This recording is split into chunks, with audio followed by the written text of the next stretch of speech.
दोस्तों good morning. उम्मीद है आप सब अच्छे होंगे। तो चलिए हम चलते हैं अपने नेक्स्ट लेक्चर पे ज्योग्राफी के।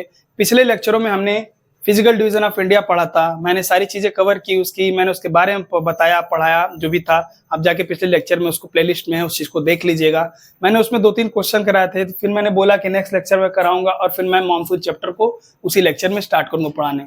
तो जैसे कि कुछ क्वेश्चन थे, मैंने पिछले लेक्चर में मैंने कुछ क्वेश्चन कराए थे, जाके देख लीजिएगा। और क्वेश्चंस को आप लोग घटना चक्र से लगाया करिए, क्योंकि घटना चक्र प्रीवियस ईयर के पेपर ही होते हैं जो कि मोस्ट एक्सपेक्टेड होते हैं आने वाले एग्जाम के लिए। ऐसा नहीं क्वेश्चन रिपीट भी होते हैं, ऐसा नहीं रिपीट होते हैं क्वेश्चन, इसलिए घटना चक्र अपने साथ पढ़ने के बाद घटना चक्र को सॉल्व करने की कोशिश किया करिए। तो देखिए questions physical division of India.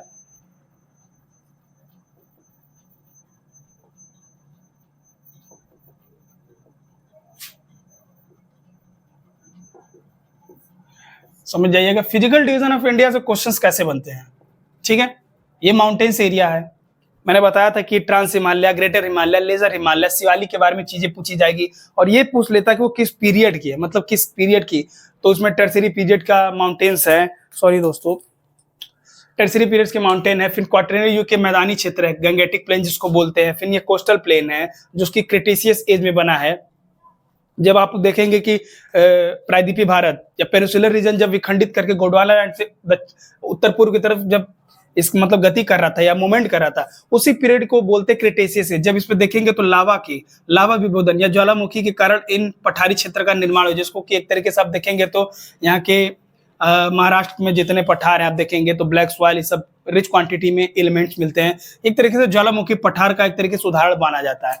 तो आइए चलते हैं क्वेश्चंस कैसे पूछे जाते हैं। माउंटेन्स तो जानते हैं कि आप हिमालयन रीजन में कुछ दर्रे भी हैं, काराकोरम, ये सब छोटे मोटे दर्रे भी हैं। आप देखेंगे तो ये वेस्ट साइड में कुछ दर्रे हैं, ये हिंदकुश है और एक तरीके से सुलेमान है। ये सब जितने भी दर्रे हैं, जितने भी आप देखेंगे एंशिएंट हिस्ट्री में जितने भी इन्वेजन हुए हैं, आप देखेंगे मध्य एशिया से या ईरान से, या आप देखेंगे पश्चिम साइड से जितने इन्वेजन इंडिया में हुआ वो इन्हीं दर्रों से हुए हैं। ठीक है, तो दर्रा का मतलब होता है, मैं दर्रा बता दे रहा हूँ। मैंने हालांकि कहा था कि दर्रा और इंडियन माउंटेन्स के बारे में मैं बताऊंगा कि कौन से माउंटेन्स कहाँ पे क्वेश्चन पूछे जाते हैं, कौन से पीक माउंटेन्स है, उसके एक अलग लेक्चर में मैं दर्रे को कंप्लीट कर देता हूँ। हालांकि यहाँ थोड़ा सा मैं एक्सप्लेन कर देता हूँ कि दर्रा होता क्या है। पहाड़ का वह निचला स्थल जहां से स्थल मार्ग होकर गुजरता है उसे दर्रा कहते हैं। जैसे ये पहाड़ है, पहाड़ के बीच ये छोटा, ये एक सकरा रास्ता है, ठीक, एक लंबी श्रृंखला के पतला रास्ता रहता है, इसी को दर्रा बोलते हैं। उसके बीच से रास्ता गुजरा होता है, उसी को दर्रा बोलते हैं। तो मैं बताऊंगा, फिलहाल मैं बताता हूँ क्वेश्चन पूछे क्या जाते हैं। जैसे कि स्टेट एग्जाम में कभी कभी पूछ लेगा कि सबसे बड़ा कोस्टल प्लेन कौन सा है, मतलब सबसे ज्यादा तटरेखा किसकी है, गुजरात की होती है। क्वेश्चन है ये, ऐसे क्वेश्चन पूछे जाते हैं। फिर एक क्वेश्चन यूपी पीसीएस में भी कई बार रिपीट किया है कि मतलब कि अरावली और विंध्य श्रेणी के बीच में कौन सा पठार मिलता है। मालवा का पठार मिलता है, आप सब जानते हैं, मैंने बताया है मालवे के पठार के बारे में। फिर इन सब पठार के बारे में, राजमहल की पहाड़ियां, पठार, मैंने जितने से पठार को बताया उस लोग प्रीवियस लेक्चर में देखिए, उसको देखिए, मैपिंग के थ्रू देखिए तब समझ में आएगा। ये देखिए मैप से क्वेश्चन है, अरावली और विंध्य श्रेणी के बीच में कौन सा पठार आता है, मालवा का पठार आता है। क्वेश्चन पूछा हुआ कई बार। तो इन सब चीजों को नोट करते चलिएगा। नोट क्या करना है, इसको देखते चलिए और आइडिया लगाइए कि क्वेश्चन कैसे पूछे जाते हैं। यूपीपीसीएस का ये क्वेश्चन है। और फिर एक बार क्वेश्चन पूछा हुआ है कि जैसे अब पूछा था दंड कार्यालय पठार, मैंने बताया था दंड कार्यालय पठार इस साइड है। ऑप्शन में आपके थे मतलब कि पूर्वी साइड है कि पश्चिमी साइड है कि मध्य है, या इनमें से कोई नहीं। तो आप देखेंगे हालांकि दंड कार्यालय जो पठार है उसका विस्तार देखेंगे एमपी में भी है, महाराष्ट्र में, छत्तीसगढ़, तेलंगाना।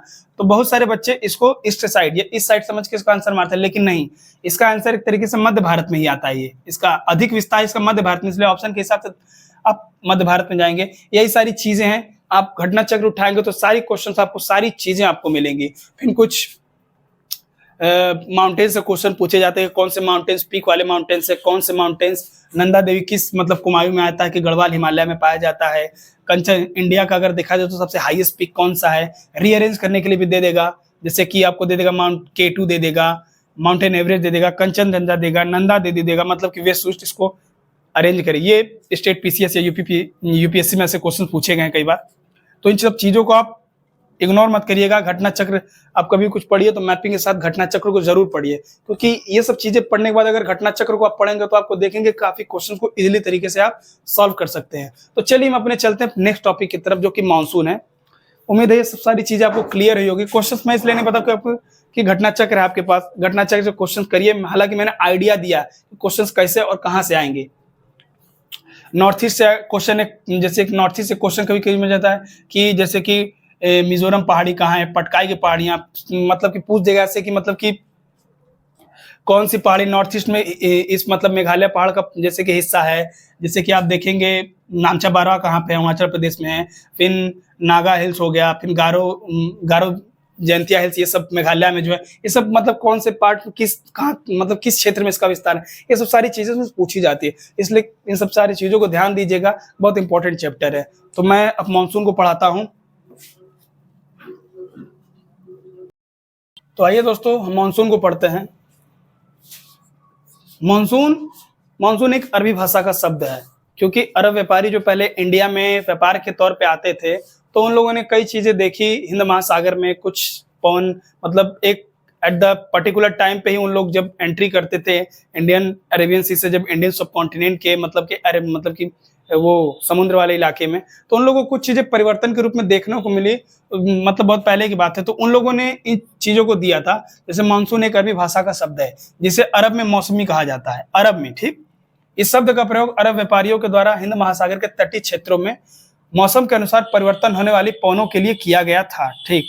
मानसून का तात्पर्य पवनों की दिशा में होने वाले परिवर्तन को मानसून कहते हैं। मतलब कि मानसून का तात्पर्य यह है कि जैसे कि पवनें अपनी दिशा या अपने डायरेक्शन में जब परिवर्तन करती हैं तो उसे मानसून कहते हैं। और मानसून का इम्पैक्ट देखेंगे तो वो एक तरीके से बारिश भी करा सकती है और किसी क्षेत्र में सूखा भी करा सकती है। ये मोस्टली आपको हिंद महासागर और एशियाई रीजन में ज्यादा देखने को मिलता है। बांग्लादेश हो गया, इंडियन सबकॉन्टिनेंट पाकिस्तान हो गया, और दक्षिण एशिया का जो चीन वाला इलाका इंडोनेशिया, इधर भी देखने को चीजें मिलती हैं।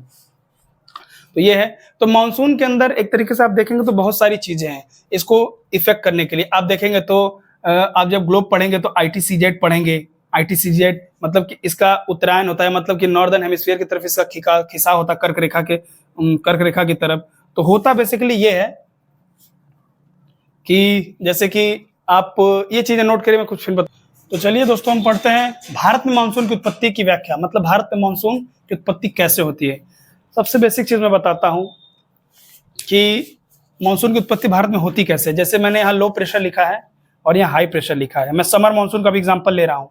तापी सिद्धांत के हिसाब से मैं बता रहा हूँ, तापी सिद्धांत या तापी विभेदन बोलते हैं। मतलब कि एक चीज कोल्ड है, ठीक, एक है हीट।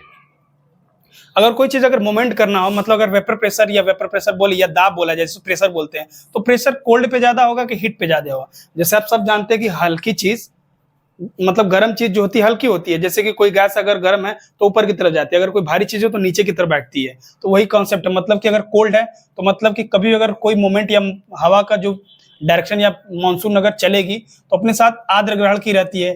अगर वो ओशन से चलती है तो हमेशा ये देखा करिए कि कोल्ड का मतलब होता है हाई प्रेशर और हीट का मतलब होता है लो प्रेशर। आप सब जानते हैं लो प्रेशर क्यों मैंने यहाँ लिखा है और हाई प्रेशर क्यों लिखा है। आप कंफ्यूज मत होइए कि हाई प्रेशर फिर यहाँ क्यों लिखा, लो प्रेशर। मैं इसको क्लियर करूंगा तो इसको बताऊंगा मैं कैसे होता है चीजें।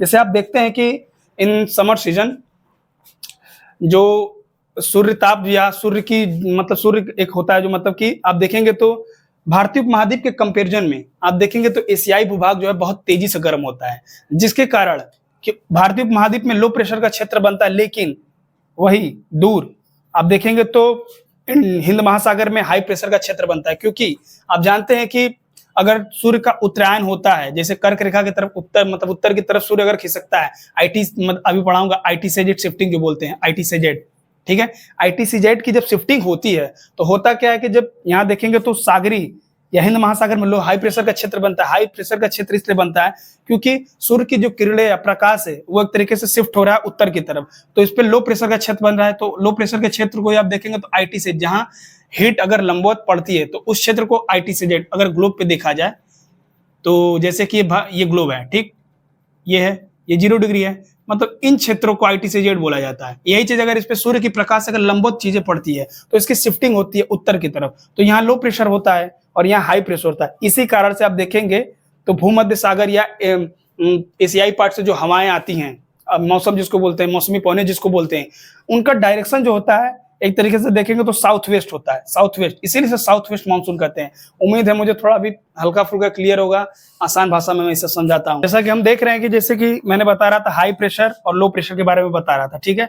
मैं बता रहा था कि जब सूर्य की किरणें उत्तरायण की तरफ या लंबवत पड़ती है कर्क रेखा पे, तो आईटीसीजेड की शिफ्टिंग होती है नॉर्थ की तरफ, ठीक, नॉर्थ की तरफ, कर्क की तरफ, मतलब शिफ्टिंग होती है, जिसके कारण कि आप देखेंगे तो इन क्षेत्रों में इनकम्पैरेटिवली हीट ज्यादा मिलता है, जिसके कारण यहाँ लो प्रेशर का क्षेत्र बनता है, और मंद उष्मन के कारण हिंद महासागर में हाई प्रेशर का क्षेत्र बनता है, जिसके कारण कि मानसून जब होता है, जब आप देखेंगे हाई प्रेशर बेल्ट और लो प्रेशर जब बेल्ट होता है, मतलब high pressure low pressure shifting बताऊंगा कि हाई प्रेशर बेल्ट जब यहाँ बनता है, ठीक है, लो प्रेशर, तो एक तरीके से आप देखेंगे तो कोई भी अगर मोमेंट होता है तो हाई टू लो होता है ना। यही कारण है कि आप देखेंगे यहाँ जो मानसून बनते हैं, या इसी को दक्षिण पश्चिम या भूमध्य सागर से जो मानसून उठती है, पौने आती हैं, वो एक तरीके से देखेंगे तो ये मतलब साउथ वेस्ट मानसून मतलब कि हाई टू लो इंडिया सब कॉन्टिनेंट में एंटर करते हैं और दो भागों में बढ़ती हैं, एक बंगाल की अरेबियन सी की और बंगाल खाड़ी, ये चीजें लो प्रेशर।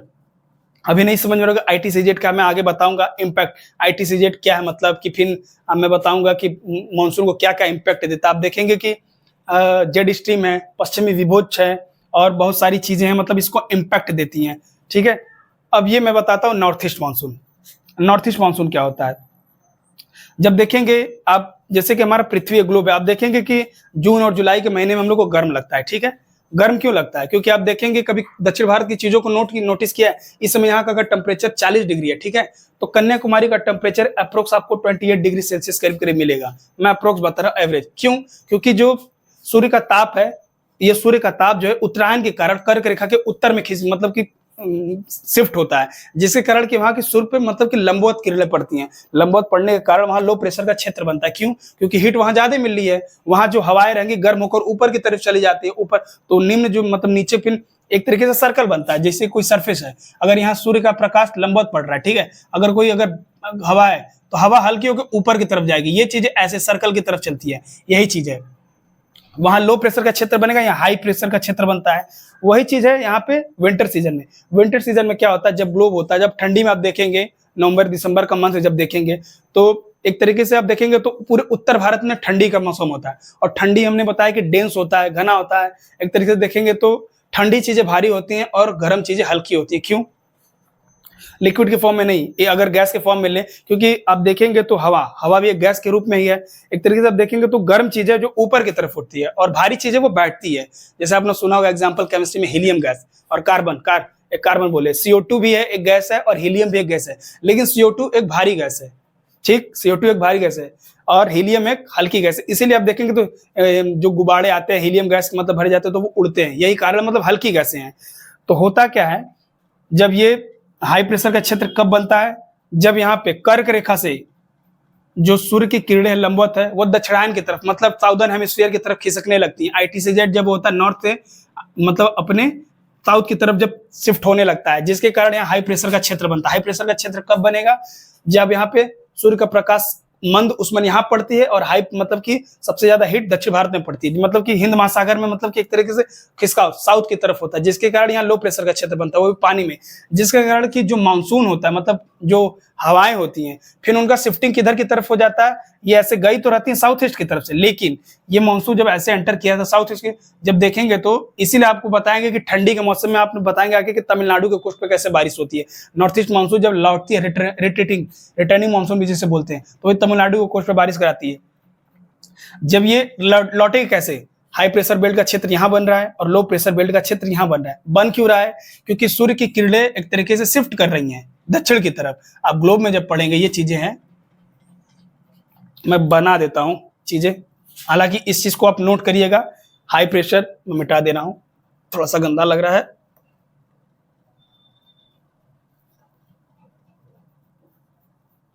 मैं लिख देता हूं हाई प्रेशर लो प्रेशर क्यों होता, मैंने बताया हाई प्रेशर लो प्रेशर क्यों, ये शिफ्टिंग होती है तो ये एक तरीके मतलब कि लो प्रेशर का मतलब हाई प्रेशर क्षेत्र बनता है और लो प्रेशर, और जब भी हवाएं मूव करती है मानसून मूव करता है तो हाई प्रेशर से लो प्रेशर की तरफ मूव करता है। ये चीजें फिर मैं इन चीजों को ग्लोब पे क्लियर कर रहा हूँ, इस चीज को नोट करिए। तो चलिए हम चीजों को ग्लोब पे समझते हैं होता क्या एक्चुअली।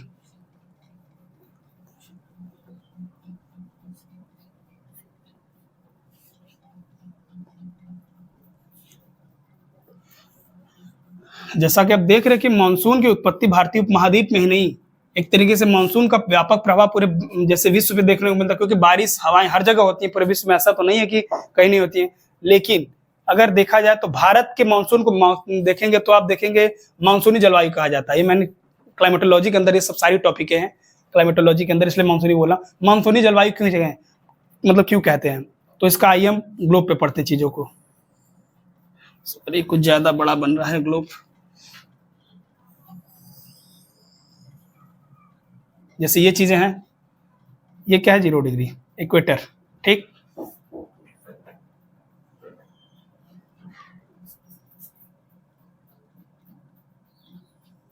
ठीक,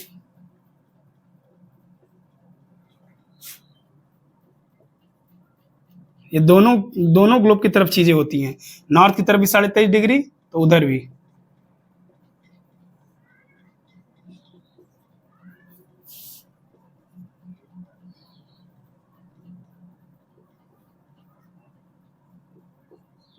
ठीक है, ये चीजें तो एक तरीके से आप समझ रहे होंगे कि क्या एक तरीके से काल्पनिक चीजें हैं। समझाने के लिए ये सब चीजें एक अर्थ पर, ये ग्लोब पर ये रेखाएं खींची गई हैं चीजों को समझने के लिए। वैसे ये चीजें आप देखेंगे अक्षांशीय देशांतरी का एक तरीके से काल्पनिक रेखाएं होती है, लेकिन इसको समझने के लिए कि कंफ्यूजन हो, इसको समझने के लिए इस तरीके से किया जाता है। ठीक है, तो आप सब जानते हैं कि भारतीय उपमहाद्वीप से कर्क रेखा जाती है। तो कर्क रेखा कब होगी, आप जब इंडिया का एक तरीके से डायग्राम जब पढ़ेंगे या वर्ल्ड मैप जब पढ़ेंगे, तो वर्ल्ड मैप कुछ एक तरीके से आप देखेंगे तो इस तरीके से है। ठीक,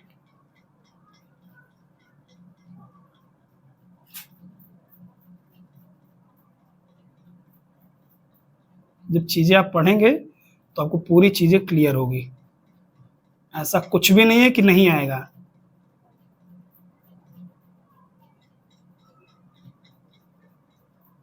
ठीक दोस्तों, वर्ल्ड मैप है ये। अब सब देखते हैं कि जैसे कि इंडियन, मान लीजिए ये इंडिया का मैप है और ऑस्ट्रेलिया है, हालांकि थोड़ा मोड़ा बन गया, आप लोग समझिएगा उस चीज के लिए। होता क्या है कि जब भी अगर कोई ग्लोब है, ये तो इक्वेटर है, ये कर्क रेखा गई, ये मकर रेखा, तो भारतीय उपमहाद्वीप से केवल कर्क रेखा गुजरती है, इसीलिए आप देखेंगे तो यहीं से कर्क रेखा है इंडियन सब कॉन्टिनेंट से गुजरी हुई है। ठीक है, जब आप देखेंगे पृथ्वी अपने एक्सिस पे तो घूमती है, लेकिन वो साथ ही साथ सन का भी रिवोल्यूशन करती है, सन का रिवोल्यूशन करती है। पहले हम लोग जब छोटे थे तो बहुत कंफ्यूजन होता था कि कैसे मतलब गर्म होता है या कैसे दिन होती है, कैसे रात होती है। कारण आप अब तो सब मैच्योर हो गए, तो आप सब जानते होंगे कि चीजें कैसे होती हैं। अब तो मैप पे समझ रहे हैं कि मतलब नॉर्थ अमेरिका कौन है, साउथ अमेरिका कौन है, अफ्रीका कौन है, यूरोप कॉन्टिनेंट कौन है, इंडिया, ऑस्ट्रेलिया। ठीक है, तो मैंने जैसा बताया कि ये एक तरीके से एक है, ये इंडियन महासागर तो है, हिंद महासागर, ये अरेबियन सी है। ठीक है, और ये और यहीं से एक रास्ता ऐसे जाता है भूमध्य सागर को, ऐसे यहीं पे एक भूमध्य सागर है, यहीं पे एक मेडिटेरियन सी जिसे बोलते हैं। चीजें वहीं से उठती हैं जितनी मानसून पहुंचे, जैसे कि जब यहाँ भी आप देखेंगे, अभी हाल ही में आप देखेंगे सऊदी अरब या अरब कंट्री में कहीं आप देखेंगे बारिश हुई बहुत तेज, क्योंकि वहां पे अप्रोक्स बारिश देखेंगे तो बारिश होने की कोई संभावना उतनी रहती नहीं। औसतन बारिश आप देखेंगे तो पूरे सालाना बारिश जो होती है 12, एक तरीके से आप देखेंगे तो जो औसतन बारिश साल में होनी चाहिए वो एक दिन में ही बारिश हो गई, मुझे याद नहीं कितनी हुई, वो एक दिन में हुई। इसका इम्पैक्ट आप जानते हैं क्या हुआ था, यही भूमध्य सागर में एक तरीके से आप देखें तो हाई प्रेशर बेल्ट का क्षेत्र बना, आसपास ही है जितनी भी आप देखेंगे अरेबियन कंट्री, आप देखेंगे सूडान है, इथोपिया आप देखेंगे, ये तो अफ्रीका है, यहीं पे आप देखेंगे इजिप्ट है, सऊदी अरब है, फिर आप देखेंगे कुवैत है, जितनी भी अरब कंट्री सब आस पास है आप देखेंगे। फिर तो वही है कि हाई प्रेशर बेल्ट बना, तो आप देखेंगे तो जैसे कि जैसे मान लीजिए सऊदी अरब का एग्जांपल ले रहे, सऊदी अरब में मतलब कि अगर मेडिटेरियन से में अगर हाई प्रेशर बेल्ट क्षेत्र बना तो हवाएं एक तरीके से साउथ, मतलब कि एक तरीके से ये डायरेक्शन होता है, तो वो लो प्रेशर का क्षेत्र बना, जिसके कारण ये अपने साथ नमी लेकर कहाँ गई, मतलब सऊदी अरब की तरफ एंटर की। और आप ये भी जानते हैं कि मतलब अगर कोई मानसून अगर अपने साथ एयर कह रहे हैं, अगर कोई नमी कंटेन करके चलती तो ज्यादा दूर तक ट्रैवल नहीं कर सकती है, कर सकती अगर बीच में अगर कोई अवरोधक, या आप देखेंगे इंडिया का एग्जाम्पल ले, अगर इंडिया के एग्जाम्पल में आप लेंगे तो मैंने हिंट के तौर पर ऐसी चीजें बताई थी कि जैसे ये केरला कोस्ट, मान लीजिए यही है जो ऐसे मैं से यहाँ बता रहा हूँ, जब यह मानसून एंटर करती है, ठीक, तो ये तो केरला का कोस्ट है, केरला ही नहीं, इसको वेस्टर्न घाट बोल रहे हैं। वेस्टर्न घाट क्यों, क्योंकि अपने साथ ये नमी लेकर जब एंटर करती है और ये चीजें यहाँ, ये तो दो भागों में विभाजित तो हो ही जाती है, लेकिन आप देखेंगे कि बहुत सारा बारिश आप 1 जून के करीब करीब देखें केरला के कोस्ट पे या मतलब केरला और तमिलनाडु के क्षेत्रों में बारिश कराती है। क्यों कराती है? क्योंकि जब मानसून एंटर करती है तो उस समय यहाँ तो हाई प्रेशर बेल्ट होता है और भारतीय एक तरीके से इंडियन सब कॉन्टिनेंट में लो प्रेशर होता है। क्यों? क्योंकि यहाँ पे देखेंगे सूर्य एक तरीके से प्रेशर बेल्ट होता है, एक तरीके से आप देखेंगे ITCZ की शिफ्टिंग हो चुकी रहती है। क्यों? क्योंकि जब जहां पे मतलब कि सूर्य की प्रकाश लंबवत या मतलब हाई क्वांटिटी में पड़ेगी वो क्षेत्र के लो प्रेशर का क्षेत्र बनता है। लो प्रेशर क्यों? क्योंकि अगर कोई भी चीज को अगर आप ये भी जानते हैं कि मतलब गर्म चीज हल्की होती है और ठंडी चीज भारी होती है। यही कारण है कि मतलब अगर मान लीजिए सूर्य अगर यहाँ पे अगर कंटिन्यू अगर कोई बारिश दी जा रही है तो मतलब अगर कोई भारी अगर गैस भी होगी, अगर ठंडी है तो धीरे धीरे हीट लेते लेते लेते लेते अगर कोई मान लीजिए अगर मॉइस्चर या मान लीजिए कोई अगर चीजें मान लीजिए अगर वाटर भी होगा तो वेपराइज कर वो एक तरीके से वेपर में मतलब कि उड़ के वो चीजें हल्की हो जाती है। वो फिर उड़ने हवा मतलब वो सतह को छोड़कर ऊपर की तरफ चली जाती हैं, जिसके कारण यहाँ लो प्रेशर का क्षेत्र बनता है। वही चीजें हैं, इसलिए मैं पूरी चीजें बता रहा हूँ क्योंकि बहुत इंपॉर्टेंट टॉपिक है ये। चाहे आप वनडे एग्जाम के लिए चाहे किसी भी स्टेट पीसीएस के लिए, ये मेंस के पॉइंट ऑफ व्यू से भी बहुत इंपॉर्टेंट आता है क्योंकि क्वेश्चन इस पर लिखने को आते हैं। क्वेश्चन पूछता है भारत के मानसून की उत्पत्ति की व्याख्या करिए, इसके व्यापक इम्पैक्ट के बारे में बताइए। अभी हालांकि इस बार एल नीनो की घटना देखने को मिली है, लेकिन हाँ इस बार आप देखेंगे तो ला लीना की घटना इस बार है। मतलब कि इस बार भारत के मानसून पे एक तरीके से बढ़िया प्रभाव पड़ेगा। मतलब कि जो भी चीजें गड़बड़ हो चुकी थी एल नीनो के कारण वो धीरे धीरे अब नॉर्मल करेगा ला लीना। मैं बताऊंगा एल नीनो क्या है, ला लीना का है चीजें। तो आइए अपने टॉपिक पे चलते हैं। तो मैंने ये बताया कि वेस्टर्न घाट की हाइट ज्यादा है। आप जानते हैं कि कोई चीज अगर भारी है तो वो एक माउंटेन को क्रॉस नहीं कर पाती, जिसके कारण यहीं पे मतलब कि ये वेस्टर्न घाट पे बारिश ज्यादा होती है, ये कारण है। ठीक, तो आइए हम अपने टॉपिक चलते हैं। ये आप देखेंगे कर्क रेखा है, बीच से एक इक्वेटर गई है और ये सॉरी दोस्तों ये चीजें ये अफ्रीका से भी गई है। मकर रेखा अफ्रीका से, यही एक ऐसी रेखा है जो इक्वेटर भी, कर्क रेखा, मकर रेखा तीनों यूरोप कंट्री से गुजरी हुई है। ये भी थोड़ा सा गड़बड़ हो रहा है, मैं बना नहीं पा रहा हूं, मैं बना दे रहा हूं अभी।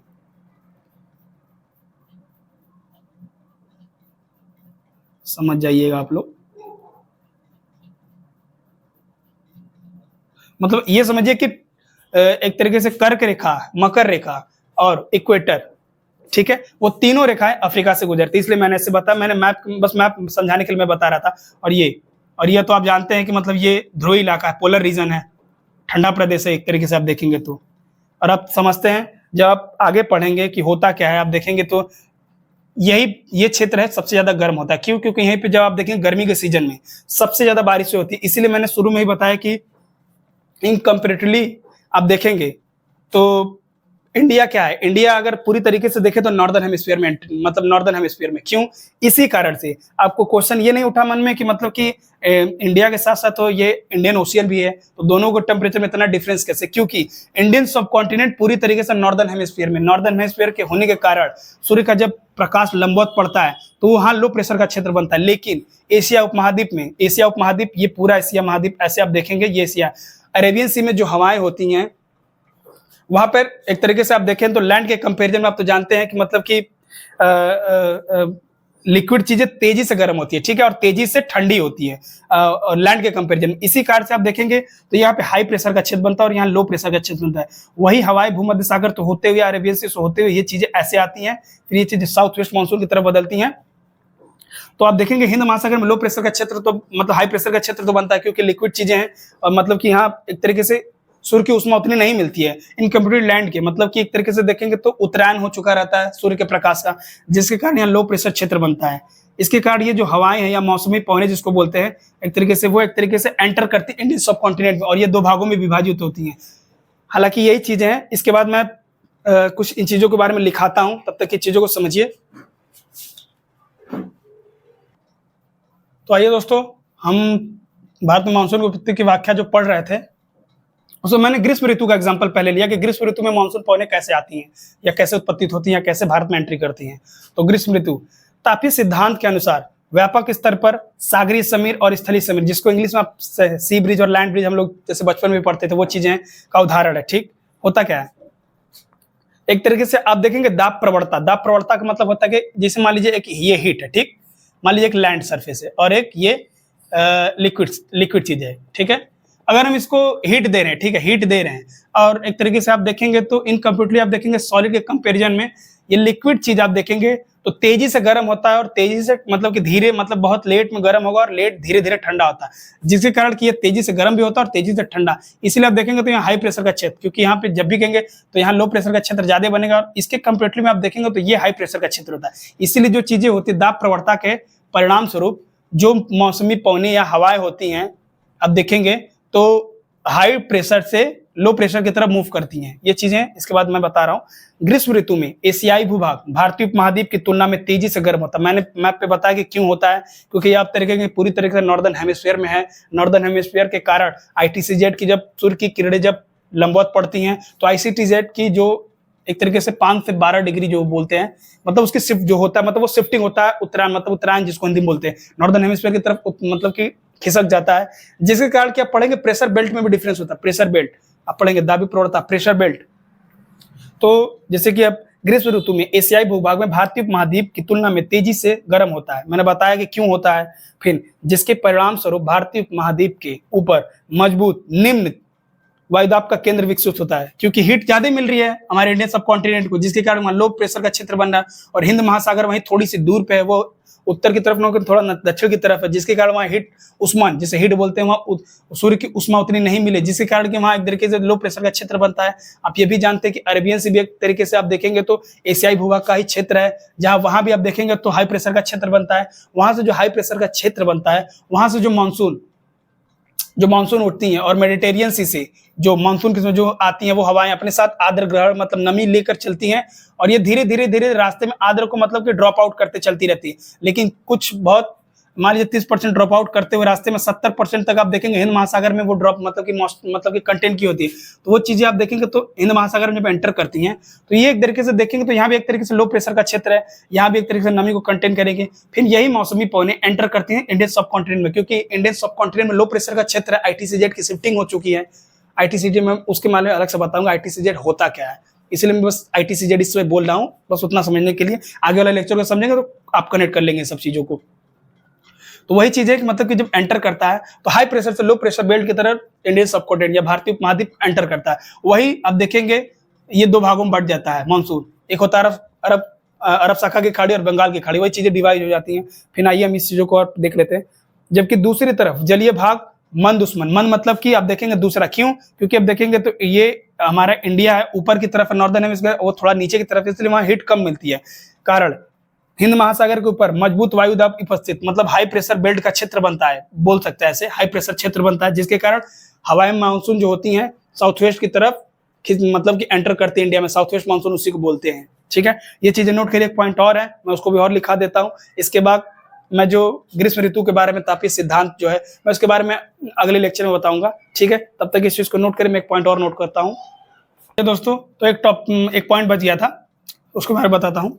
जैसे कि मैंने उसके बारे में बताया कि मतलब ये सब सारी चीजें होती हैं तो जिसके परिणाम स्वरूप दाब प्रवणता मतलब कि दाब प्रवणता का मतलब एक तरीके से दाब में डिफरेंस होता है, हाई प्रेशर और लो प्रेशर, इसी को दाब प्रवणता बोलते हैं। यहाँ अगर हाई प्रेशर है और यहाँ लो प्रेशर है तो हाई टू लो जाता है, इसी को हिंदी में एक शब्द दिया जाता है शब्दावली जिसे दाब प्रवणता बोलते हैं। हाई प्रेशर से लो प्रेशर की तरफ कोई भी चीज मूव करती है, जिसके परिणाम स्वरूप दाब प्रवणता हिंद महासागर से भारतीय उपमहाद्वीप की तरफ होती है। वही चीज बात हुई है, हिंद महासागर का क्षेत्र क्या है?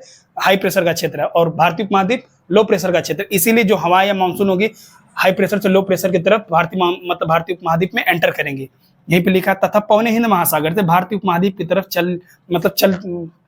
चलने लगती हैं। इन्हीं पवनों को ग्रीष्म पवनें या दक्षिण पश्चिम मानसून कहते हैं। इन्हीं को क्वेश्चन कभी बोलेगा कि भारत में मानसून किसके कारण होता है, एग्जाम्पल में अगर ऑप्शन में ये होगा दक्षिण पश्चिम मानसून तो बिना मुद्दे मतलब टिक करिएगा इसको, यही ऑप्शन होता है। लेकिन हालांकि कभी कभी पूछता है कि मतलब कि ठंडी में बारिश किसके कारण हुई थी, तो ऑप्शन उसके बाद मैं बताऊंगा कि किसके कारण होती है, अभी आगे आएगा।